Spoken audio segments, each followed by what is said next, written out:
15મી માર્ચે રિલીઝ થયેલી ફિલ્મ મૌનમ રહસ્યથી ભરપૂર ફિલ્મ છે. ઓર્ગન માફિયાના ચંગુલમાં ફસાયેલી એક યુવતીને પરત લાવવા તેના પતિ દ્વારા દર્શાવવામાં આવેલા સંઘર્ષની વાત છે. ફિલ્મના મુખ્ય પાત્રોમાં ભાવિક ભોજક, આંચલ શાહ, મૌલિક ચૌહાણ અને ચેતન દૈયા જોવા મળે છે. અન્ય પાત્રોમાં મીનાક્ષી ચોબનપુત્ર, મેડી, આલોક, રુચિતા, કલ્પેશ પટેલ વગેરે જોવા મળે છે. ફિલ્મની વાર્તા મીરા એટલે કે આંચલ શાહની આસપાસ ફરે છે. તે બોલી શકતી નથી. રાઘવ એટલે કે ભાવિક ભોજક અને મીરા હેપીલી મેરિડ કપલ છે, પણ તેમની ખુશીઓ અચાનક જ દુઃખમાં પરિણમે છે જ્યારે તેમની સાથે રોડ એક્સિડન્ટ થાય છે.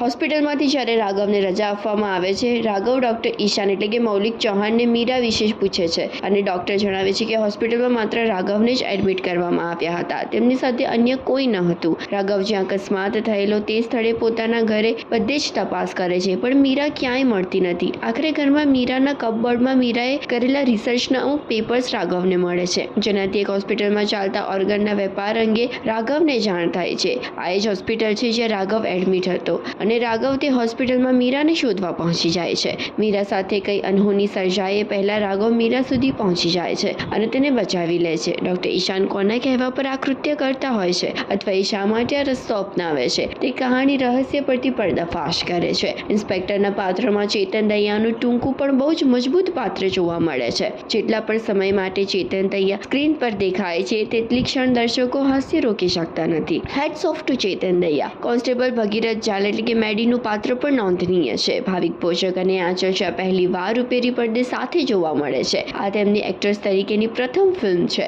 મૌલિક ચૌહાણનો અભિનય પણ ખૂબ જ પ્રશંસનીય છે. લગભગ આખી ફિલ્મને સફળ બનાવવાનો શ્રેય મૌલિક ચૌહાણ અને ચેતન દૈયાને ફાળે જાય છે. ફિલ્મનું દિગ્દર્શન કર્યું છે રવિ સચદેવે. ફિલ્મના નિર્માતા છે રિતેશ માવાણી. ફિલ્મમાં સંગીત આપ્યું છે ઋત્વિજ જોશીએ.